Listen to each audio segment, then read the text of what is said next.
And so I think that if we're talking about America in and of itself, why are we having these discussions about Ahmaud Arbery? Why are we having these discussions about Breonna Taylor?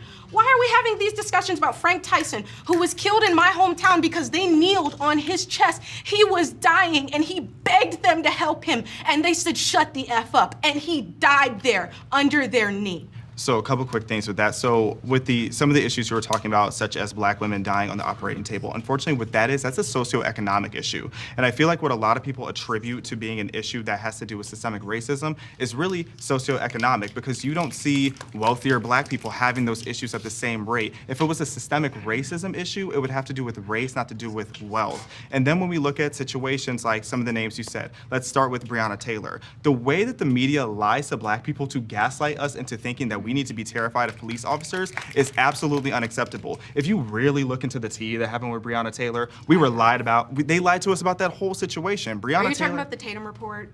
That one? I'm talking about all of it. I'm talking about the whole system. I don't need to look at what Breonna Tatum has to say about it, but I think he had a lot of intelligence things to say about it. Because if you go and you look at the actual facts of what happened with Breonna Taylor, she was knee deep in that criminal investigation.